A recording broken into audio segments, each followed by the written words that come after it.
कि यार मतलब हमें पता होता है यूनिवर्सिटी कौन सी है, और अगर इन केस में दूसरे बच्चे ने भी हमसे सर्विस लेनी है हम वो भी प्रोवाइड कर देते हैं। अगर मान लो हमसे बच्चा नहीं भी जा रहा तो उसका एकोमोडेशन चाहिए, हम उसमें हेल्प करते हैं। भी कोई कंट्री बंद नहीं होती। लोगों ने पहले इशू क्रिएट करा भी ऑस्ट्रेलिया बंद है, नहीं, न्यूजीलैंड बंद हुआ, नहीं, मैं इनको बंद नहीं मानता। 54 पीटी में स्कोर है, आप न्यूजीलैंड जा सकते हो, बट फंड 6। ऑस्ट्रेलिया आज भी ओपन है, कल भी ओपन थी, बट वो केसेस मतलब मिनिमम एवरेज की बात करूँ तो हर रोज़ का 1-2 वीज़ा तो आ ही जाता है। ठीक ना, वो पूरी ज़िंदगी पीआर हो सकता है, वो 5 साल बाद वापस आए, 7 साल बाद है, ऑस्ट्रेलिया वाला बच्चा वापस आएगा। इस इंडस्ट्री में तो मुझे 10 साल से ऊपर हो चुके हैं, बट द इमिग्रेशन गुरुज की बात करूँ तो वो 5 साल से बच्चों को सर्व कर रही है।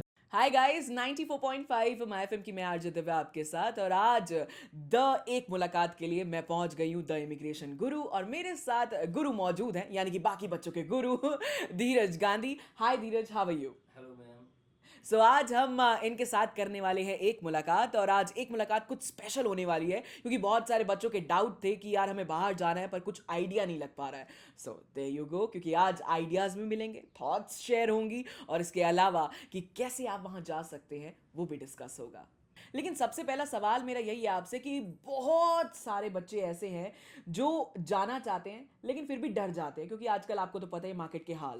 लेकिन हम अलग कैसे हैं, क्योंकि कंपनीज तो बहुत सारी हैं, हम अलग क्या दे रहे हैं बच्चों को?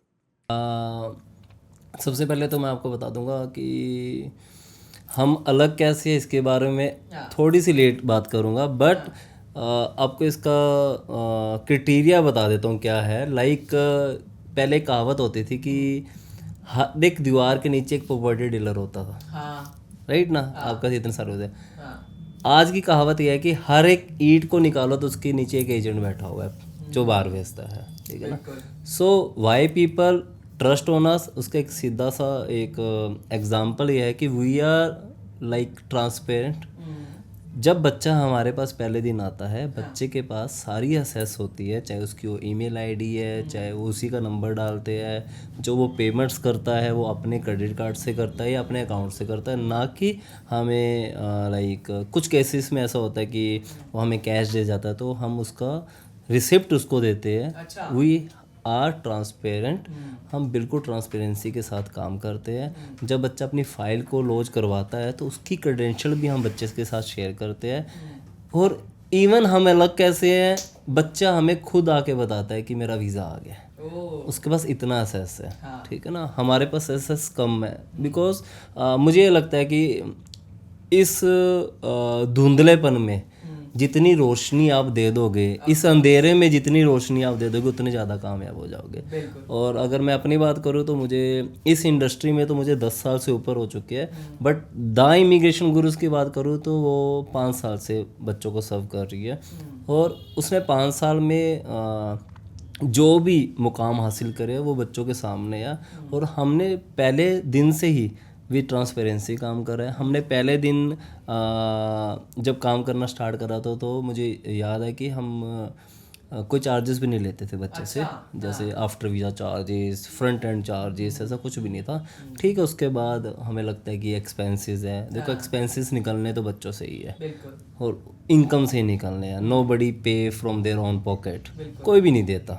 ठीक है ना, तो कहीं ना कहीं बच्चों के साथ ट्रांसपेरेंट रहते हैं हम, बच्चों को सारी चीज़ों का असेस देते हैं, और जो जिसके लिए वो हमारे पास आया है उसको उसका सपना पूरा करके देते हैं, इसलिए हम लोगों से अलग है। चलिए, मतलब the immigration Guru, this is the place जहाँ पर सपने पूरे भी होते हैं, सपनों को एक उड़ान भी दी जाती है। लेकिन कभी ऐसा हुआ है धीरज जी कि कोई बच्चा सच में आया हो मिठाई का डब्बा लेकर, सर हो गया है आपकी वजह से, तब कैसी फीलिंग आती है यार दिल में? बहुत अच्छा लगता है। हर एक बच्चा मिठाई का डब्बा लेके आता है। तो हमें स्पेशली कई बार ऐसे होता है कि दिन में 10-10 डब्बे आ जाते हैं, तो हमें एक छोटा छोटा पीस लेना पड़ता है ताकि हमें अपनी सेहत का भी ध्यान करना है, क्योंकि उनको ये है भी कभी ऐसा ना हो कि भी वो मोटा सा लाला बैठा है जो बच्चों को बाहर भेजी जाए। तो अपनी डाइट का भी ध्यान रखना है। और वाकई में ही मैं ऐसे नहीं कह रहा कि किसी भी पेरेंट्स के बच्चे का वीज़ा आता है तो वो इतना को रिगार्ड करते हैं, वो हमें इतना को ऐसा फील करवा देते हैं कि we just like a god. और मैं हमेशा कहता हूँ कि नहीं, we are not god, we are just like, हम तो एक रास्ता है, बिल्कुल ठीक है। और मैं हमेशा ये कहता हूँ कि 5 चीज़ें मिलती है तो एक वीज़ा आता है, जो कि है जैसे सबसे पहले बच्चे की किस्मत, डेस्टिनी। आप मानते हो नहीं मानते कि मैं अगर करनाल में हूँ तो लाइक बड़े बुजुर्ग कह गए, ऐसे तो नहीं कह गए ना कि मेरा दाना पानी यहाँ पे लिखा हुआ है तो मैं यहाँ पे हूँ, ठीक है ना। अगर बच्चे का दाना पानी वहाँ पे नहीं है, नहीं बच्चा जाएगा, ठीक है। उसके पेरेंट्स की किस्मत, बच्चा बाहर जाएगा, सुख किसको मिलना है? पेरेंट्स को। रास्ते किसके खुलने हैं? पेरेंट्स के, ठीक है ना। तो पेरेंट्स की भी किस्मत इन्वॉल्व होती है। तीसरे मैं बात करता हूँ उस कंट्री की, कि क्या वो कंट्री की मिट्टी उसको बुला रही है, नहीं बुला रही है, ठीक है ना। अपनी मिट्टी छोड़ के वहाँ पे जाना है, वहाँ के लिए मेहनत करनी है, ठीक है ना। चौथी वो यूनिवर्सिटी, यूनिवर्सिटी में बच्चा जाएगा, यूनिवर्सिटी को भी तो फ़ायदा होना नहीं होना। 5वें मैं तो अपने आप को लास्ट में काउंट करता। अगर मेरी किस्मत में बच्चे से 1 रुपया भी कमाना नहीं लिखा हुआ तो मैं वीज़ा नहीं दे पाऊँगा। सो इट्स नॉट लाइक कि हम हैं, नहीं, मैं तो कहता हूँ पहले 4 वो हैं फिर मैं हूँ। मैं तो उनकी वजह से खा रहा हूँ और उनकी वजह से ही वो इतना बड़ा फेम मिलता है, बाकी मैं कुछ भी नहीं हूँ। दैट्स दी ह्यूमैनिटी जो ये हमेशा आगे कायम रखते हैं। लेकिन मुझे लगता है कि पेरेंट्स रिलाय करते हैं इन पे, ट्रस्ट करते हैं, फेथ करते हैं, तभी इनके पास आते हैं कि लो जी हमारा बच्चा, ये लो हाथ पकड़ो इसका और इसे उड़ान दे दो, है ना। लेकिन धीरज जी, सबसे बड़ा सवाल एक फैमिली के लिए ये खड़ा हो जाता है कि वो ट्रस्ट तो कर लेते हैं, है ना, यहाँ से वीज़ा लग भी जाता है, बच्चा वहाँ पहुँच भी जाता है, लेकिन क्या द इमिग्रेशन गुरु उसके बाद भी हेल्प करता है एज अ फैमिली? क्योंकि फैमिली को यही डर लगा रहता है कि वहां उसे ऐसी फैमिली मिलेगी या नहीं। देखो मैं तो बच्चे की पहले दिन की जर्नी से साथ देना स्टार्ट कर देता हूँ, चाहे हर एक मानता होगा शायद इसमें इसका कोई लालच है, कुछ ऐसा है, नहीं, मेरा लालच नहीं है।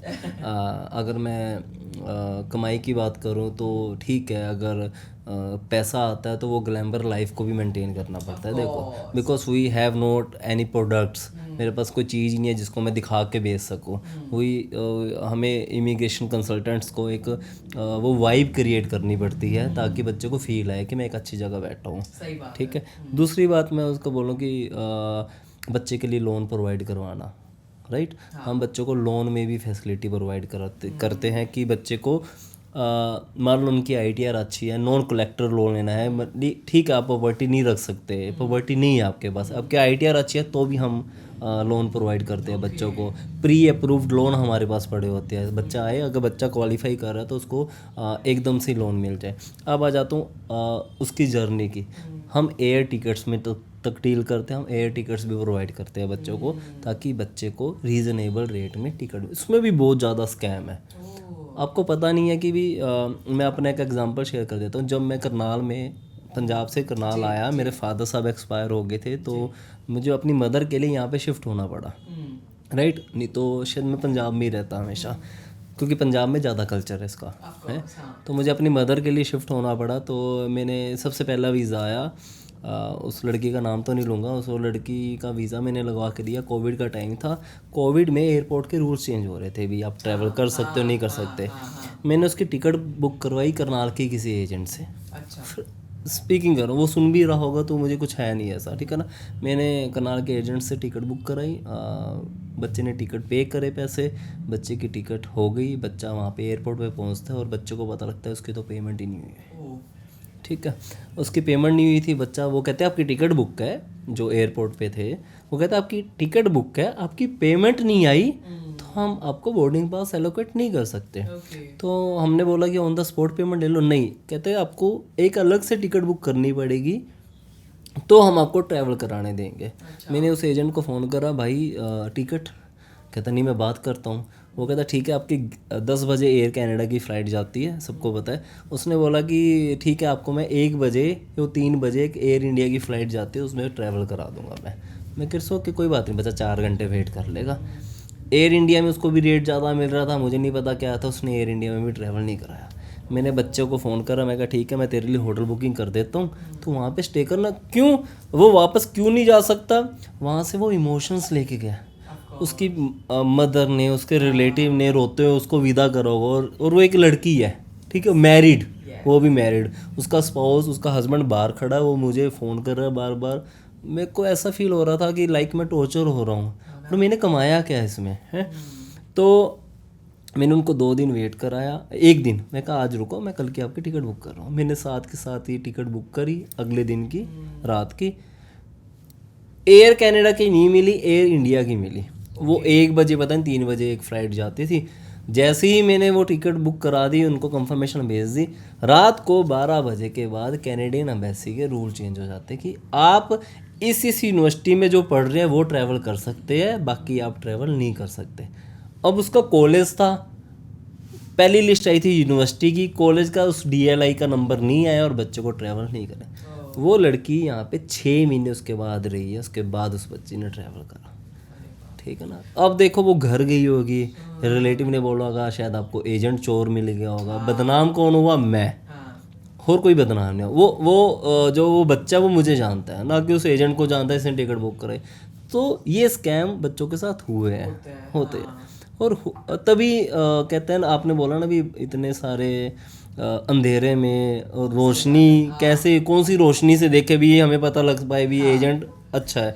अब उसके बाद वहाँ जाने की बात करता हूँ, ये तो ट्रैवल की होगी। वहाँ जाने के बाद हमारे पास सर्विसेज है एकोमोडेशन की, जिसमें हम बच्चे को एकोमोडेशन प्रोवाइड करते हैं। बच्चा हमें यूनिवर्सिटी की एक प्रोवाइड कर देता है कि यार, मतलब हमें पता होता है यूनिवर्सिटी कौन सी है, और अगर इन केस में दूसरे बच्चे ने भी हमसे सर्विस लेनी है, हम वो भी प्रोवाइड कर देते हैं। अगर मान लो हमसे बच्चा नहीं भी जा रहा तो उसका एकोमोडेशन चाहिए, हम उसमें हेल्प कर देते हैं। और बच्चे को एक वहीं की टीम से, जिस कंट्री में जा रहा है, चाहे वो कनाडा जा रहा है चाहे वो UK जा रहा है, उसी की ही वहीं पे बैठी टीम से कनेक्ट कराते हैं, और बच्चे को लाइव, वो पूरा का पूरा लाइव दिखाते हैं भी, ये देखो यहाँ पे ये घर है, ये रास्ता है, ये ऐसे है। They charge for it. और कितने चार्ज करते हैं? दे जस्ट ओनली चार्ज, उनकी एप्लीकेशन फ़ीस होती है $100 या $200। मेरे ख्याल से यार आप इतने 25-25 लाख लगा के जा रहे हो, अगर 12,000 आपको पे करना पड़ा तो मेरे ख्याल से ज़्यादा नहीं है, ठीक है ना। और वो आपको ये नहीं कि एक ऑप्शन प्रोवाइड करेंगे,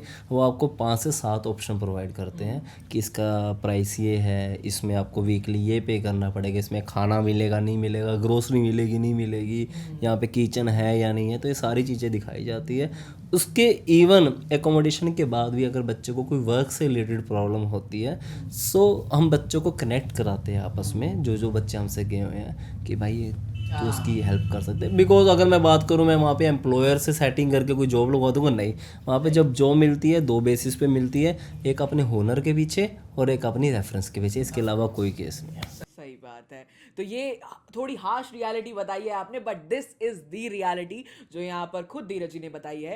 एंड धीरज जी, बहुत सारे लोग कह रहे हैं कि मार्केट डाउन है, लेकिन आप कह रहे हो वीज़ा ही वीज़ा है। क्या रियलिटी है? देखो पहले क्या होता था, पहले लाइक कभी भी कोई कंट्री बंद नहीं होती। लोगों ने पहले इशू क्रिएट करा भी ऑस्ट्रेलिया बंद है, नहीं, न्यूजीलैंड बंद हुआ, नहीं, मैं इनको बंद नहीं मानता। दे चेंज देयर क्राइटेरिया। आपके पास अगर 6 मंथ ओल्ड फंड है तो आप आज भी न्यूजीलैंड जा सकते हो। 54 PT में स्कोर है, आप न्यूजीलैंड जा सकते हो, बट फंड 6 मंथ ओल्ड चाहिए उनको, या आपके पास लोन होना चाहिए, ठीक है ना, एजुकेशन लोन लो और जाओ आप। ऑस्ट्रेलिया है, ऑस्ट्रेलिया आज भी ओपन है, कल भी ओपन थी, बट वो केसेस है रिसेंट पास आउट बच्चा, 3 मंथ्स ओल्ड फंड, ये उनके क्राइटेरिया है। आइट्स में 6 ओवरऑल, जो मास्टर के लिए जा रहा है 6.5 ओवरऑल, ये उनके क्राइटेरिया। PT में 58, ये उनके क्राइटेरिया है जाने के, ना कि वो कंट्री कभी नहीं बंद कर सकते कभी भी ना। और मैं बात करूँ कनाडा की, कनाडा ने सिर्फ वहाँ की इलीगल माइग्रेशन को बंद करने की कोशिश कर रहा है, ना कि वहाँ पे ऐसा कनाडा बोल रहा है कि मैं बच्चे नहीं बुलाऊंगा।